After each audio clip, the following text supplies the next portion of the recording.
গঠিত হচ্ছে এবং অধিকাংশ ক্ষেত্রেই বিরোধী দলের প্রার্থীরা তারা মনোনয়নপত্র জমা দিতে পারছেন না। বিভিন্ন ব্লক অফিসগুলো দখল করে রেখেছে দুষ্কৃতিকারীরা। সেই পরিপ্রেক্ষিতে কংগ্রেস দলের তরফ থেকে পঞ্চায়েত নির্বাচন কমিশনারের কাছে কয়েকদিন পূর্বেই, মাসখানেক পূর্বেই দাবি করা হয়েছিল যে নির্বাচনে হিংসা এড়ানোর জন্য এবং বিরোধী দলের প্রার্থীরা যাতে নমিনেশন পেপার জমা দিতে পারেন তার জন্য অনলাইন নমিনেশন দাখিল করার ব্যবস্থা করা হোক। অর্থাৎ অনলাইন নমিনেশন দাখিল করার দাবি কংগ্রেস দলের তরফ থেকে করা হয়েছিল, যাতে করে তাদের প্রার্থীরা এবং বিরোধী প্রার্থীরা মনোনয়ন জমা দিতে পারে। কিন্তু নির্বাচন কমিশন সেই সম্পর্কে স্বতন্ত্রভাবে পৃথকভাবে কোনো সিদ্ধান্ত গ্রহণ করতে পারেনি। নির্বাচন কমিশন আইন দপ্তরের পরামর্শ অনুযায়ী কংগ্রেস দলকে জানিয়ে দিয়েছিল যে এটা বিষয়ে নির্বাচন কমিশনের সিদ্ধান্ত নেওয়ার সুযোগ নেই, এটা পঞ্চায়েত নির্বাচন পরিচালনার জন্য দায়িত্বপ্রাপ্ত রিটার্নিং অফিসাররা এই ব্যাপারে সিদ্ধান্ত নেবেন এবং কার্যত অনলাইন নমিনেশন পেপার দাখিল করার দাবি খারিজ করা হয়।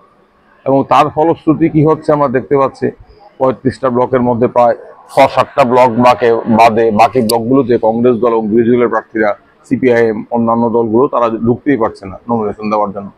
সেই পরিপ্রেক্ষিতে কংগ্রেস দলের তরফে রিট মামলায় মূল আর্জি ছিল যে পঞ্চায়েত নির্বাচনে অনলাইন নমিনেশন দাখিলের ব্যবস্থা করতে হবে এবং পঞ্চায়েত নির্বাচনের নমিনেশন দাখিলের দিন পিছিয়ে দিতে হবে।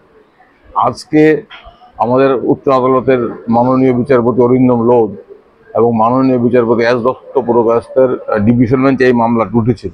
সেই মামলায় আমরা বলেছি যে রাজ্যে নির্বাচনের নামে প্রহসন হচ্ছে এবং অনলাইন নমিনেশন গ্রহণ করার ক্ষেত্রে নির্বাচন কমিশনের কোনো দ্বিধা থাকার কারণ নেই।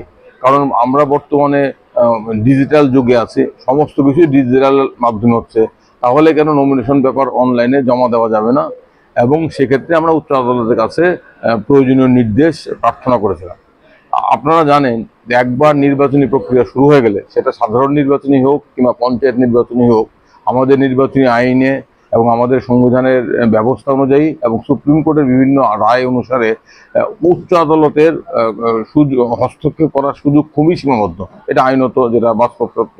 তারপরও আজকে উচ্চ আদালত যে রায় দিয়েছে, সেই রায়ে উচ্চ আদালত আমাদের অনলাইন নমিনেশন দাখিল করার দাবির যৌক্তিকতাকে কিন্তু উচ্চ আদালত স্বীকৃতি দিয়েছে।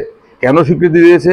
উচ্চ আদালত বলেছে, in our opinion, with the advancement of technology and with the over increasing criminalization in politics, now it is high time that the election commission is to bring necessary amendment in law making suitable provision so that candidates willing to contest election may file nomination papers through electronic means. In the democratic system of governance, the authorities concerned must ensure free and fair election. According to us, online filing of nomination would play vital role to fulfill the commission's statutory duty to maintain the period of election.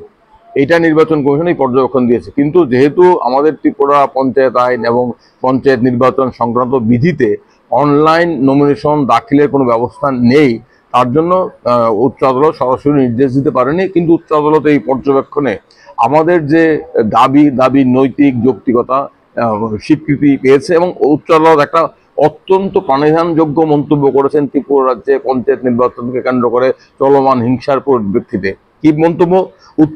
উচ্চ আদালত যে over increasing criminalisation of politics, রাজনীতির যে অপরাধীকরণ ঘটছে সারা দেশে নয়, তার ভিত্তিতে এবং অ্যাডভান্সমেন্ট টেকনোলজি অনলাইন নমিনেশন দাখিলের ব্যবস্থা না করার দাবিটা যুক্তিযুক্ত। এবং ত্রিপুরা রাজ্যে রাজনীতির অপরাধীকরণ চূড়ান্ত পর্যায়ে গেছে। সেই কারণেই কংগ্রেস দলের তরফ থেকে বলা হয়েছিল অনলাইন নমিনেশন দাখিলের সুযোগ দেওয়া হোক। নির্বাচন কমিশন মানেনি, পঞ্চায়েত নির্বাচন কমিশন। এখন এই পর্যবেক্ষণের ফলে আগামী নির্বাচনে অন্তত অনলাইন নমিনেশনের ব্যবস্থা হবে বলে আমরা বিশ্বাস করছি। আমাদের দাবির যৌক্তিকতা উচ্চ আদালত খুঁজে পেয়েছে। আর উচ্চ আদালত যেটা বলেছে, নির্বাচন কমিশনকে এবং রাজ্য সরকারের অবাধ নির্বাচন নিশ্চিত করার দায়িত্ব গ্রহণ করতে হবে। এই হচ্ছে আজকের উচ্চ আদালত রায়ের নির্যাস। একইভাবে কংগ্রেস দলের তরফে যে মামলা করা হয়েছিল, ঠিক